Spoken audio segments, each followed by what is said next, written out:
Daniel chapter 7 is about the Ancient of Days.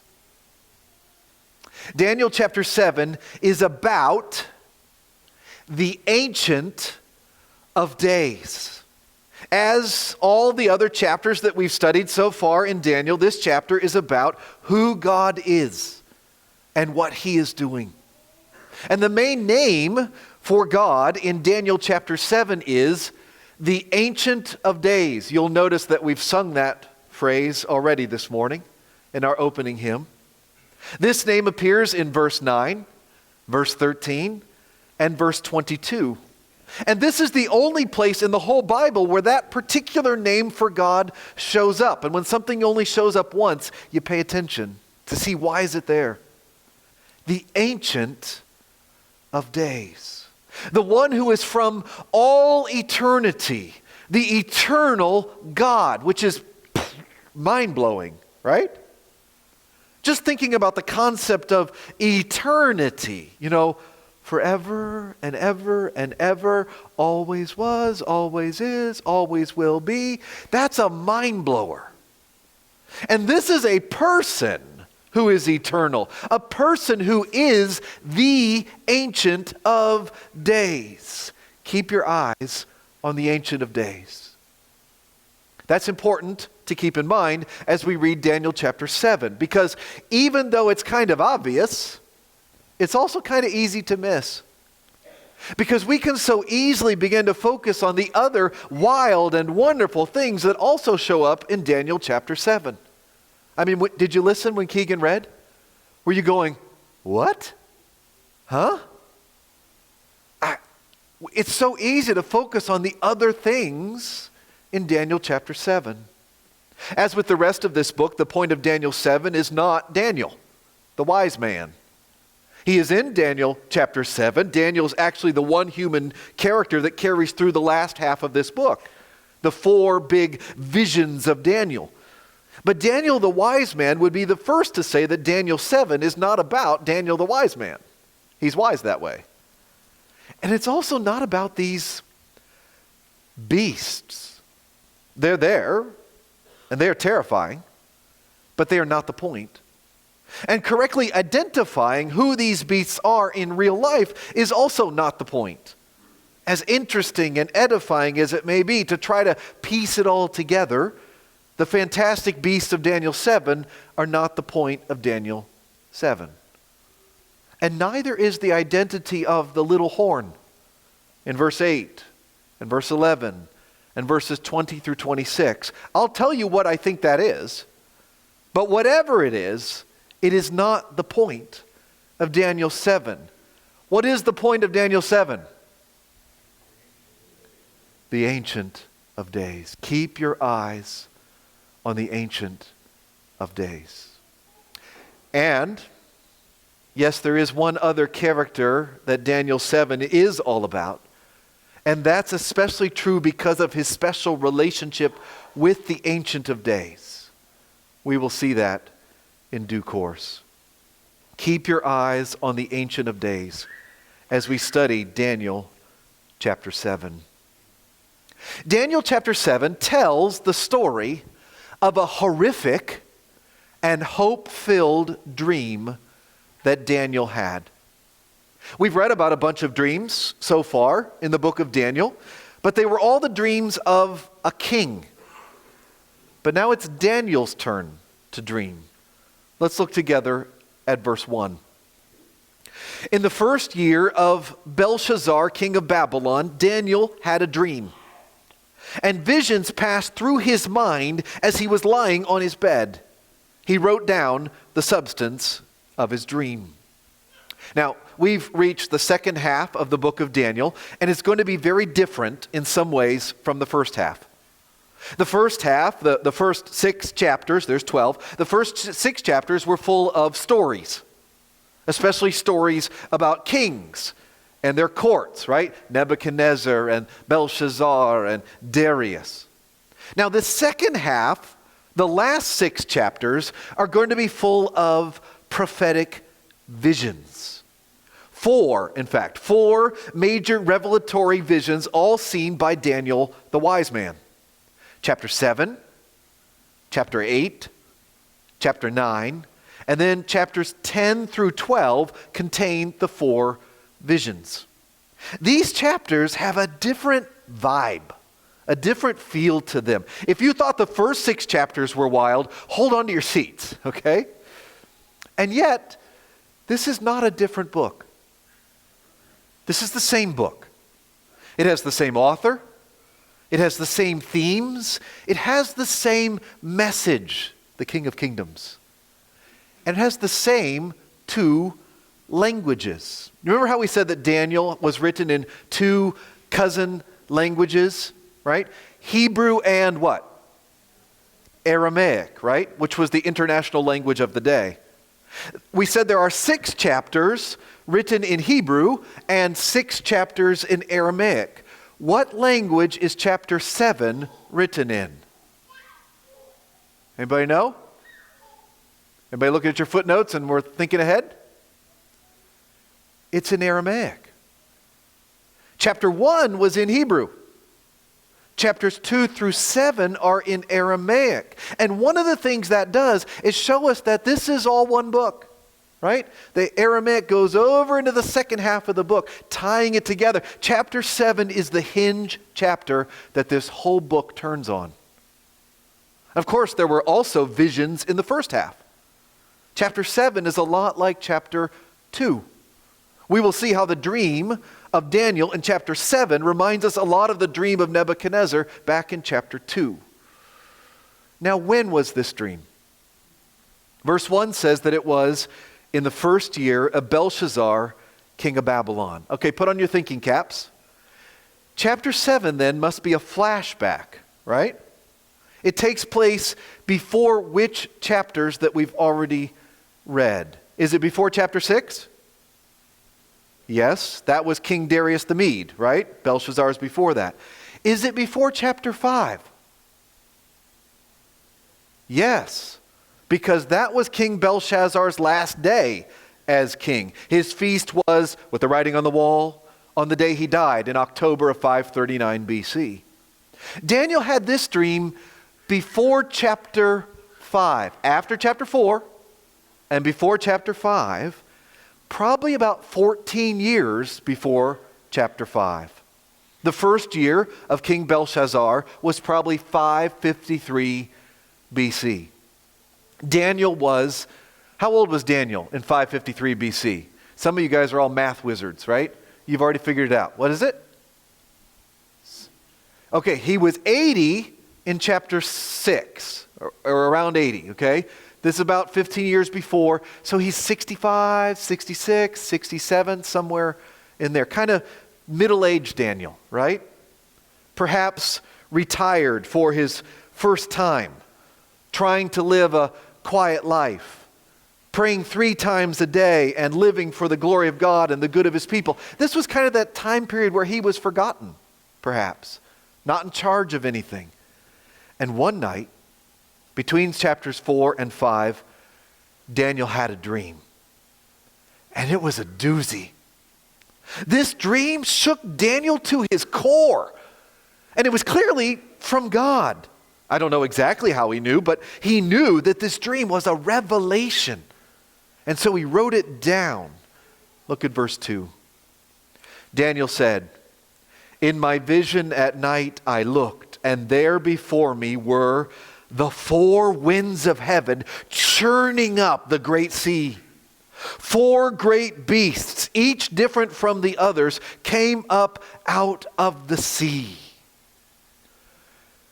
Now, this part of the dream was like a nightmare. Daniel is by the sea, perhaps the Mediterranean. Maybe he remembers the Mediterranean from when he was a boy. He's far from it now in Babylon. And there's this giant storm on the sea. The 4 wild winds of heaven, north, south, east, and west, from every corner of the earth are churning up the waters. Waves are crashing everywhere. Now, we've learned before To the Hebrews, the sea was a symbol of chaos. There are no great stories of the Hebrew mariners, right? Jonah is the one who goes to sea, and look at the storm that he experiences, right? The storm is a symbol of chaos. It's uncontrollable and often felt to be a picture of human evil, seemingly out of hand. You set out into that sea and you will never return. And then up out of that sea, out of that cauldron of chaos, arises 4 beasts, 4 monsters. These 4 horrific creatures come, one, then another, then another, and then another, up out of the swirling storm of the sea. And there's no way of capturing how scary this part of the dream was. We have our CGI and our special effects. We have Photoshop. But everything we would make with those things is tame compared to this. We cannot depict how terrifying and fearsome and nightmarish this was for Daniel. It's like a horror movie. Some of you like horror movies, okay? This is like a horror movie without the parts you like. Daniel knows that it all means something. Here's the first beast. Look at verse 4. The first was like a lion, and it had the wings of an eagle. I watched until its wings were torn off, and it was lifted from the ground so that it stood on 2 feet like a man, and the heart of a man was given to it. What? This is like a hybrid creature. Some of you like anime, right? It's one of those animals. It's one of these animals and another one kind of put together. So picture a lion, like Daniel is going to be thrown into in the night of, in chapter 6. But this lion has wings, like an eagle. And then the wings are torn off. And then the lion is standing on 2 feet, like a human, and he gets a human heart, like a mind. What is that? And then he just goes on to the next beast. Verse 5. And there before me was a second beast, which looked like a bear. It was raised up on one of its sides, and it had 3 ribs in its mouth between its teeth. It was told, get up and eat your fill of flesh. Notice that these are not a lion and a bear. They're like a lion and like a bear. And this one is kind of laying on its side, and it's just eaten another creature. This ribs just hanging out of its mouth, right? And it's wiping its mouth and it's going back to the buffet for more. It's so hungry. It has this appetite to devour. And then the dream just moves on to the third beast. Verse 6. After that I looked, and there before me was another beast, one that looked like a leopard. And on its back it had 4 wings, not 2, 4 wings, like those of a bird. This beast had 4 heads, and it was given authority to rule. Some of you are like, I need another extra hour of sleep to take in this sermon today. What? 4 wings and 4 heads on a creature that looks like a leopard? And somebody's giving that authority to rule? Is that what you want ruling over you? A voracious leopard with 4 heads? You cannot escape from that. Right? It's not just that the head is on swivel. He's got 4 heads. You cannot get away from this beast. It can reach you in seconds. It has 4 wings. And that's nothing. Wait until you read about the 4th beast. Verse 7. After that, in my vision at night, I looked. He's always looking. You notice that? I looked. He's looking, looking, looking. And there before me was a 4th beast, terrifying and frightening and very powerful. It had large iron teeth teeth, it crushed and devoured its victims and trampled underfoot whatever was left.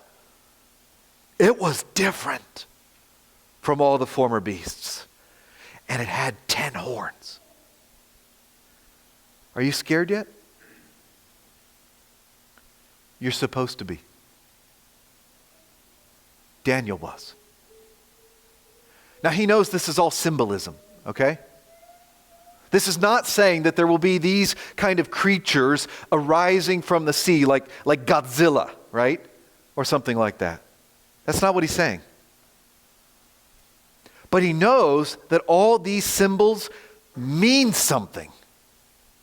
And what they mean is truly terrifying.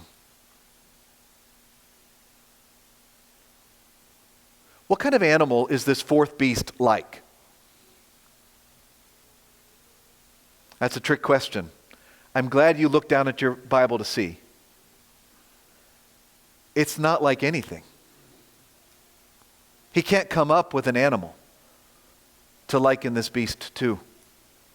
He has to go with adjectives. He says terrifying and frightening and very powerful. All he can say about this beast is that it had teeth that were metal.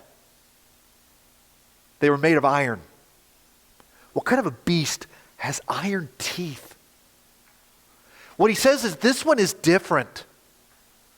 It is the apex predator of apex predators. It's in a class by itself. It's completely hideous and cruel and violent and ravenous. Look what it does. It crushed and devoured its victims and trampled underfoot whatever was left. Devastation wherever it goes. He says it has 10 horns. Now, horns in the Bible are a symbol of strength, right? We call antlers on the buck the horns, right? That's the strength. Yeah. Right? This one has 10 horns. That's multiplied strength. This is one supercharged, ultra-powerful beast. I think that's one of the reasons why Daniel was so peaceful in chapter 6, was because he had lived through this dream, which was far scarier than being thrown to the lions. Daniel sees one more scary thing. It's an 11th horn. You thought the first 10 were bad? But look at number 11, verse 8. While I was thinking about the horns, there before me was another horn, a little one which came up among them, and 3 of the first horns were uprooted before it. This horn had eyes like the eyes of a man and a mouth that spoke boastfully. I don't know how about talk about this. There's this terrible super beast with 10 horns, and then one horn pops up among the other horns and pushes 3 of the other horns out of its way. And this other horn, it's like growing, right? And it has eyes on it, on the horn. And it's got a mouth. And the eyes are like the eyes of a man. Is that intelligence? Or greediness? And the mouth is speaking boastfully, spouting off all these kinds of things. Arrogantly, probably blasphemy. It's full of lies. No wonder Daniel is disturbed. This is much scarier than Nebuchadnezzar's dream in chapter 2.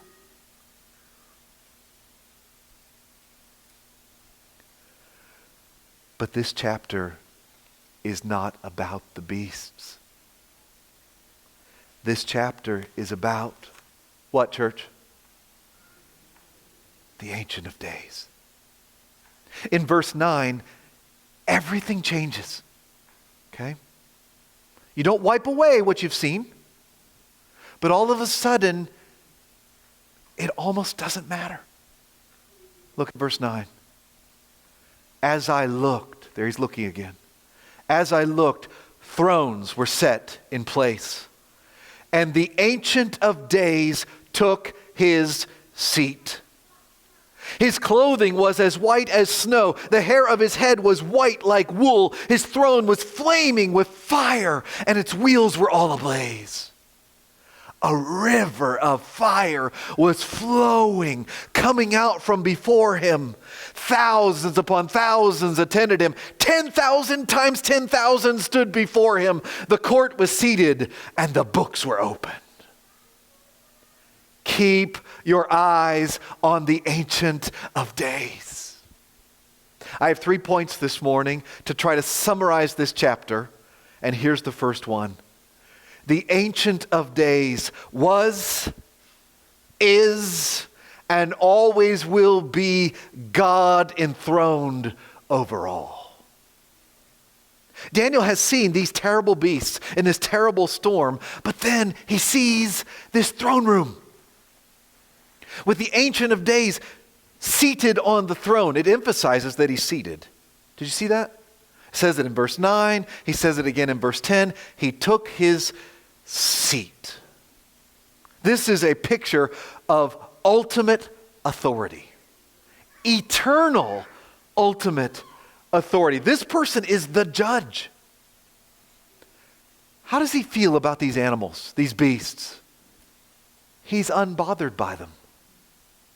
He's unbothered by the monsters. He's just sitting there. He's not like, oh no, look at these scary creatures. Like he's not standing up on the throne, clutching his robes like, No. He's seated. He's not threatened in the slightest.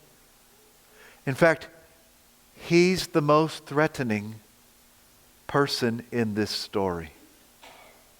He's so perfect. He's so pure. He's so peaceful. Right? You see it in verse 9. His clothing was white as snow. The hair of his head was white like wool. White here is pure. But by the way, this is not saying that God actually looks like this. Right? This is a dream. This is a vision. These are symbols. This is apocalyptic imagery. God lives in unapproachable light, like we sang in our first hymn today. This is not describing God. We can't look at God. Right? But this is a description. It's telling us who God is, not what God looks like, by telling us what God looks like in this dream. Does that make sense? He's pure. He's so pure that he is holy, holy, holy. His throne is flaming with fire. You see a throne in your head, right? This one's on fire. It's not burning him up. It comes from him. And it's got wheels. This throne, it's got wheels. It's like a chariot. Like the throne in Ezekiel chapter 1 with the wheels and the wheels, right? And these wheels are on fire. You think you're fast, little animal with your 4 wings? Try going up against a wheeling chariot of fire. And there is fire that comes out from him. Like a river of fire? Like lava flowing from him? I don't know. It just means he's holy. It just means he's so holy that when there's sin, he's full of wrath. If he punishes sin, there's fury. There's fire. You thought the fiery furnace was something?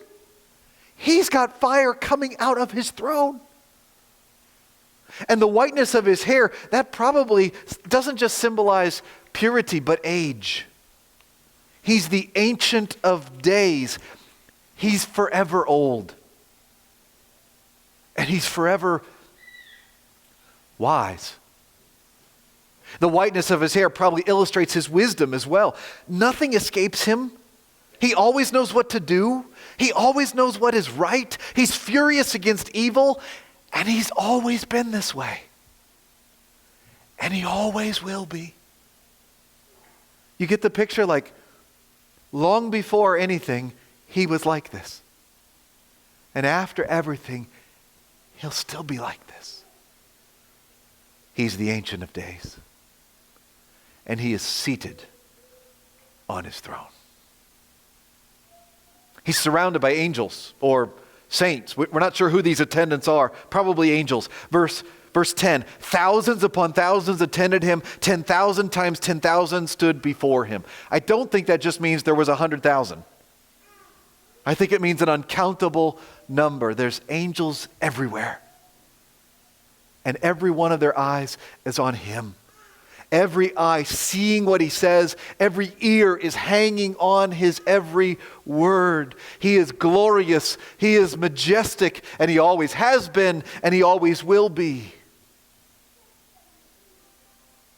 In verse 2 and verse 8, verses 2 through 8, I envision all kinds of terrible sounds to go with the terrible beasts. The storm, the eating of flesh, the trampling of people, the screams. But then when I get to verse 9, it's like, hit the mute button. All of that goes away. And there's just eternal calm, eternal stillness, eternal purity, eternal justice. The only sounds are the crackling of his holy fire and the opening of the books. Now, these books are probably the records of the deeds of human beings. And the Ancient of Days is the judge. He was, is, and always will be God, enthroned over all. Amen? This is good news, brothers and sisters. Because it means that this world that we're living in is not out of control. It may feel that way. It might feel like the chaotic sea. And there are terrible things unleashed in this world. There are beasts. Our world can be monstrous. Human kingdoms can be terrifying and frightening and very powerful, crushing and devouring and trampling the kingdoms of man. But there is and always has been and always will be an eternal God enthroned above all. Tomorrow, a bunch of us are going to Stay Sharp, our district theology conference. And this year, the theme is true spiritual warfare. So we'll be talking about Satan and demons and prayer and all of that. And sometimes we can get to thinking that our world is a battle between our holy God and the unholy Satan. I've seen it on Facebook, right? There's kind of a God kind of fighting Satan, and maybe they're arm wrestling, right? Kind of a yin and yang. One of them gets the upper hand, and then the upper hand goes to the other one for a while. That's not how it is. Not at all. God is God, and Satan is just a wannabe. They're not anywhere close to equal. Now, Satan is powerful compared to us. He's terrible and terrifying, and so are all of his minions, including the humans who band together into empires to rule over us and persecute God's people. They are truly powerful and scary, but not to God.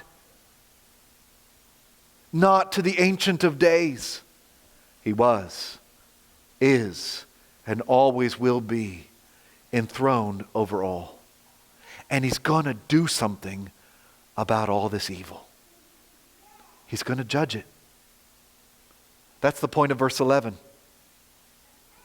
Then I, Daniel, continued to watch because of the boastful words the horn was speaking. I kept looking until the beast was slain and its body destroyed and thrown into the blazing fire.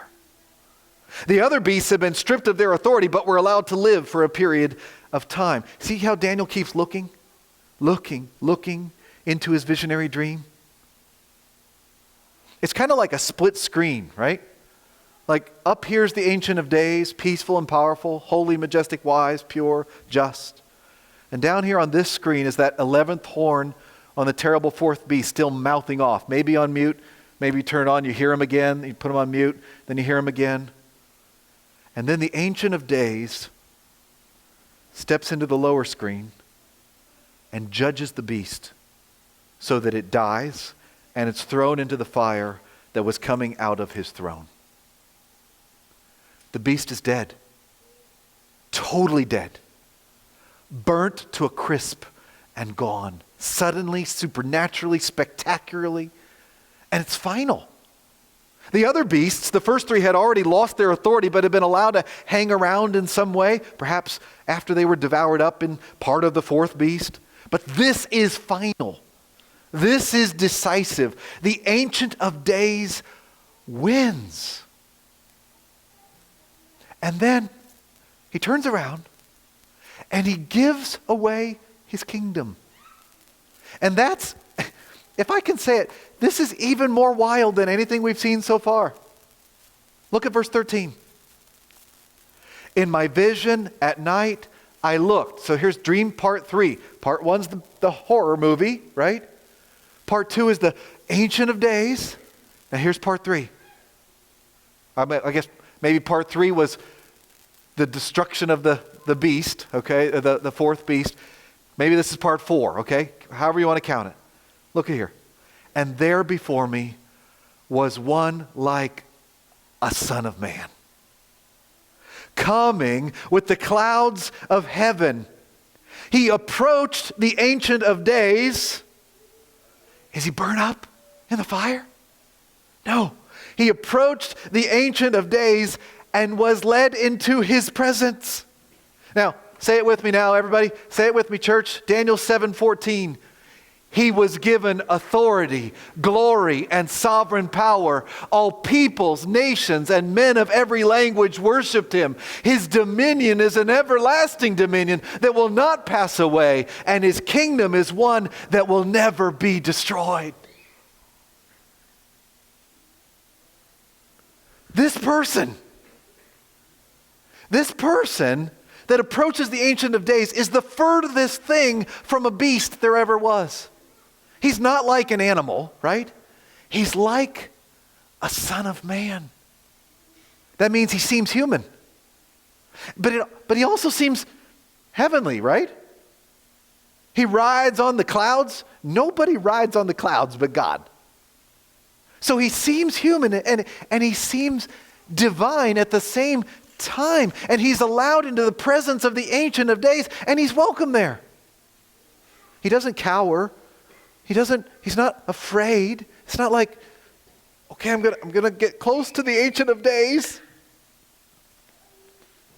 He gets on a cloud and he flows right on up to the eternal throne. And the Ancient of Days confers on him a kingdom. The kingdom. The kingdom unlike any other kingdom. This right here is the part of the book of Daniel that is quoted the most in the New Testament, and you can guess why. Because I think we now on this side of the cross have a pretty good idea who this one like a son of man really is. What's his name? Yeah. But for Daniel, this is all new. He's heard some of these things like this before. There's a lot of similarities between Nebuchadnezzar's dream in chapter 2 and Daniel's dream here in chapter 7, but there's also a lot of new things like this Son of Man. I suppose he's kind of like that rock that was cut out of the mountain and went and smashed the statue. But here he's a person. There's a lot of new things in this vision of Daniel, and they were troubling to him. Look at verse 15. I, Daniel, was troubled in spirit, and the visions that passed through my mind disturbed me. He's saying, what does it all mean? Ironically, Daniel could interpret the dreams of pagan kings, but this one, he didn't understand on his own. So he asked someone in his dream what it means. Probably an angel. Look at verse 16. I approached one of those standing there and asked him the true meaning of all this. So he told me and gave me the interpretation of these things. The 4 great beasts are 4 kingdoms that will rise from the earth. But the saints of the Most High will receive the kingdom and will possess it forever. Yes, forever and ever. So that's the meaning of Daniel's dream.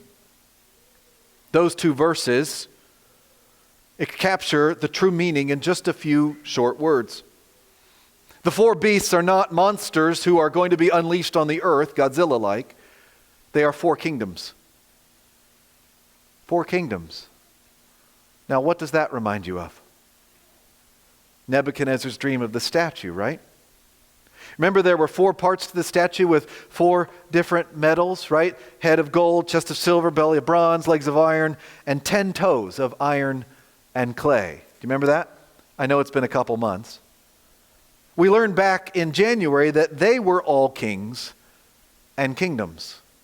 And who was the head of gold? Nebuchadnezzar, the king of kings at that time, the kingdom of Babylon.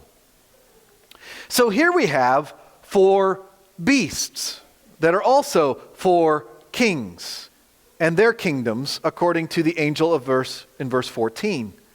So they might match up kind of like this perhaps. Beast like a lion, head of gold. Beast like a bear, chest of silver. Beast like a leopard, belly of bronze. Beast unlike all others, legs of iron. Notice the beast has teeth of iron. And 10 horns, 10 toes of iron and clay. So let me ask you, which particular kingdoms in history does it say that these four beasts are? Everybody looks at their Bible, they look back up at me, and they say, that's a trick question, right? It does not say. It does not say which kingdom these four beasts are. And faithful Christians have disagreed about the identification of these kingdoms for over 2,000 years. My guess is that we have several different theories in this room. Some of you are kind of like, you've got like the detective board in a movie up where you've got all these different pieces of paper and red string attached to all the different photos, and you've got in your mind what all this is, right? That's great. It's okay that we have different theories in this room. I'll tell you my best guess in just a second. But it's okay for us to have different ideas about that. What's important is that we agree about verses 17 and 18. The four great beasts are four kingdoms that will rise from the earth. But the saints of the Most High will receive the kingdom and will possess it forever. Yes, forever and ever. Here's point number 2. The Ancient of Days will destroy all of our enemies. The Ancient of Days will kill all the beasts. The Ancient of Days will slay all the monsters. The Ancient of Days will defeat and destroy all of the evil empires of human history. That's what we need to know. The Bible doesn't tell us everything we want to know, right? That'd be nice sometimes. But the Bible does tell us everything we need to know. And we need to know that there's evil at work in the world. We need to know that our world has a very ugly side to it. We do not live in Candyland. Our world is scary and ferocious, especially to believers in Jesus. In chapter 2, the statue of kingdoms looked imposing, right? But in chapter 7, we see the same kingdoms, perhaps, from God's perspective above. And from the oppressed's perspective below. It's more than imposing. It's terrifying. That's true. We need to know that. Daniel needed to know that. The people of Israel needed to know that. They needed to know what was coming. And they needed to know that it would not go on forever. The four great beasts are four kingdoms that will rise from the earth, but the saints of the Most High will receive the kingdom and will possess it forever, yes, forever and ever. The Ancient of Days will destroy all of our enemies. He will judge them. They will burn up in the fire that comes out of his throne. The beast is slain. The beast is burnt. That, friends, is what's going to happen. So Daniel's like us. He wants to know more.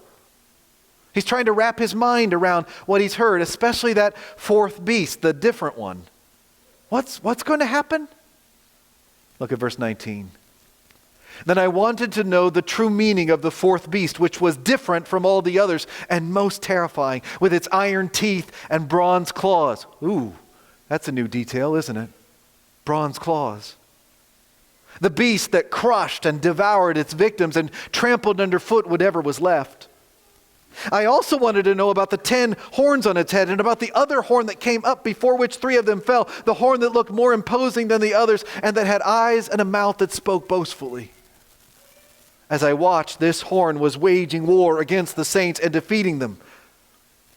Defeating them? Until the Ancient of Days came and pronounced judgment in favor of the saints of the Most High. And the time came when they possessed the kingdom. Daniel says, ooh, tell me more about that. The angel, he gave me this explanation. The fourth beast is a fourth kingdom that will appear on earth. It'll be different from all the other kingdoms and will devour the whole earth, trampling it down and crushing it. The 10 horns are 10 kings who will come from this kingdom. After them, another king will arise, different from the earlier ones. He will subdue 3 kings. He will speak against the Most High and oppress his saints and try to change the set times and the laws. The saints will be handed over to him for a time, times, and half a time. But the court will sit, and his power will be taken away and completely destroyed forever. So here the interpreter has told Daniel a few more things, a few more details. But notice that he still does not name names. He still does not tell us what is what and who is who, like we want him to. And his basic point is that things get really bad, and then the Ancient of Days fixes it all. Remember, he is the point of it all. Keep your eyes on the Ancient of Days. So, here's what I think. And I could be wrong. I've changed my mind on this over the years, and I've studied all kinds of views this week once again. There are good arguments all around. I tend to think that that first beast is Babylon. I mean, it feels pretty parallel with the head of gold, and that's the only kingdom that has been identified in the book so far. Look again at verse 4. The first was like a lion. Lions were the chief animal to represent Babylon. There were 120 lions in bold relief just past that Ishtar gate that Jeff put on our graphic design. And Babylon conquered the world swiftly. Perhaps that's what the wings mean. But then they got their wings clipped. Was that Nebuchadnezzar's madness that we read about in chapter 4? If so, then it had already happened by the time Daniel's having this dream. And it would make sense that the heart of a man being given to it was Nebuchadnezzar humbling himself and becoming sane again. Not quite sure, but that makes some sense. I tend to think then that the second beast is the kingdom of the Medes and the Persians. I mean, that was the next kingdom to come, right? The fact that in verse 5 the bear is kind of lopsided might point to the Persians growing to be the bigger part of the double kingdom. Not sure. They definitely were hungry for conquest, though. They ate up the kingdoms of Lydia, Babylon, and Egypt. Perhaps those are the 3 ribs in the beast bear's mouth. So what would that make the third beast be? The next major world power after the Medes and the Persians. Who was that? Greece, right. Alexander the Great, right? He's great because he conquered so fast. In 10 years, from being like age 22 to age 33, Alexander conquered the whole known world of his day. Supposedly he cried when he was 32 or 33 because there were no more kingdoms to conquer. Maybe that's why the leopard beast has 4 wings. And the 4 heads? Maybe because his kingdom was divided up into 4 kings when he died. We'll talk more about that next week in chapter 8 and later in chapter 11 when it becomes important there. So what would make then that the fourth beast? Well, it would make sense to say Rome. Because it'll be the Roman Empire that conquers the Greek Empire and then lasts for hundreds of years. terrifying and frightening and very powerful. But this kingdom, Daniel keeps saying, is different, right? He keeps saying it's different. And so it probably is Rome, but I think it's more than Rome. It's like Rome plus, or Rome plus all the other kingdoms of the world that come after it. Or if it's Rome, then it's also Rome again. Rome on steroids at the end of history. There's a real argument to be made that just like the statue of chapter 2 is all of human kingdoms in one statue, this is all of human empires in 4 beasts, with the 4th beast eating up all the rest and being the worst, eventually the worst kingdom there ever will be. So this little big mouth horn of verse 8, there have been many guesses about who that is. One of the most popular is a terrible king in the Greek kingdom called Antiochus IV Epiphanes. Have you heard of him? We're going to learn more about him in the next month or so as well. He was evil and awful. And even if Antiochus IV Epiphanes isn't the little big mouth horn, he definitely was a precursor to the little big mouth horn. A foretaste about how bad it could get. But there have been many other guesses. I could go on and on if this was a lecture and not a sermon. I think what's most likely is that this is the person that John the Elder called the Antichrist in 1 John. I think that's the same person that the Apostle Paul calls the man of lawlessness in 2 Thessalonians 2. And I think it's the same person that John the Revelator simply calls the beast in the book of Revelation. And he is either in the world now or still on the way. We don't know. Verse 21 says that he wages war against the saints and is defeating them. He's persecuting followers of Jesus, making their lives a living hell, like what was planned for Shadrach, Meshach, and Abednego in chapter 3, and for Daniel in the lion's den of chapter 6. Iron teeth and bronze claws, crushing, devouring, trampling. He's powerful and terrifying and imposing and formidable. And he's also toast. Verse 22. Until the Ancient of Days came and pronounced judgment in favor of the saints of the Most High, and the time came when they possessed the kingdom.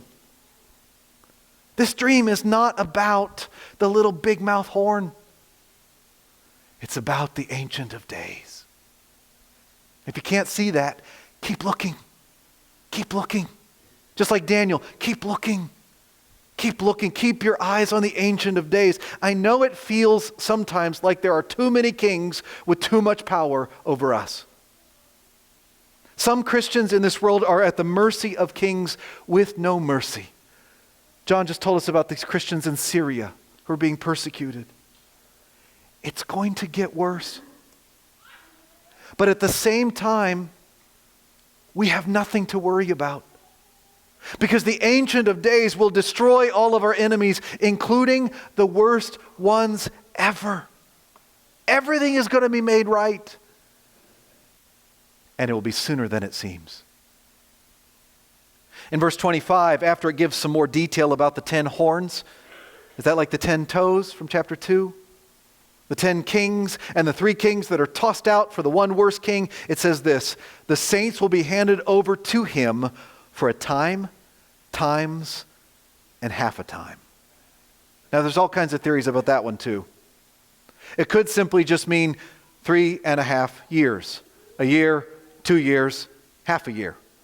Which could be the second half of a 7-year tribulation period, if that's your take on it. It's also 1,260 days and 42 months, which show up again in the book of Revelation. And not coincidentally, I think it's the same period of time that the Jews pushed back against Antiochus IV Epiphanes in the 2nd century BC. But what I keep coming back to in these words is how it seems like they get cut short. A time of persecution and trouble, oh, what a time. Seems like forever. Times, like double that, 2 times. Like it feels as though this will never, ever end. And then just like that, half a time. All of a sudden it's over, like it was cut short. Now I don't know if that's right. I'm not certain about a lot of these details. But I am certain that one day we will be able to look back and see with crystal clarity, oh, that's what he meant. And I'm also sure about this. The Ancient of Days will destroy all of our enemies, including the worst ones ever. Verse 26, but the court will sit, and the last king's power will be taken away and completely destroyed forever. And then in church we get the kingdom. Look at verse 27. Then the sovereignty, power, and greatness of the kingdoms under the whole heaven will be handed over to the saints, the people of the Most High. His kingdom will be an everlasting kingdom, and all rulers will worship and obey him. This is the end of the matter. I, Daniel, was deeply troubled by my thoughts, and my face turned pale, but I kept the matter to myself.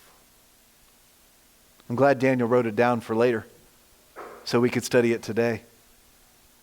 I'm sure he was really disturbed by this dream. I'm sure that Daniel wanted to hear that after Babylon, the people of God were going to go back to the promised land and live there securely. Daniel did not want to hear that they were going to be kicked around and oppressed by at least 3 more terrible kingdoms. But I'm also sure that Daniel was deeply reassured that God had a plan for his people. And that was to give them the kingdom of all kingdoms through the King of all kings, which is point number 3 and last. The Ancient of Days will give the kingdom of kingdoms to the King of kings. Wait, which is it? Verse 22 and verse 27 said that the kingdom would be handed over to the saints, the people of the Most High. But verse 14 told us that it was going to be given to one like a son of man coming with the clouds of heaven. Which is it? It's both, right? The Son of Man is given the kingdom because he deserves it. He comes into the presence of the Ancient of Days, and he's clearly worthy of the kingdom. He must be, in his person, worthy of this kingdom. And his deeds, his accomplishments must be worthy of this kingdom, or the Ancient of Days wouldn't just give it to him. And look, if you've got your Bible still open, look at verse 14. It's our memory verse. You have it in your head. After he receives the kingdom, all peoples, nations, and men of every language worshiped him. The cloud rider? They worshiped him? And that was right? They worshiped him? He was worthy of worship because he died and rose again. What was Jesus' favorite name for himself? When he went around on the earth and he was teaching, what did he normally call himself? The Son of Man. Yeah, the Son of Man, which meant he was human, but it also meant Daniel 7. Everywhere he went, he was like, Daniel 7. He promised that one day the world will see the Son of Man coming on the clouds of the sky with power and great glory. He got the kingdom from the Ancient of Days, riding up to him on a cloud. He's enthroned right now with him at his right hand, at the right hand of the Majesty on high. And one day, he will return, coming back on the clouds, bringing us his eternal kingdom, the kingdom of kingdoms, to hand over to us forever and ever. Yes, forever and ever. Keep your eyes on the Ancient of Days. Amen?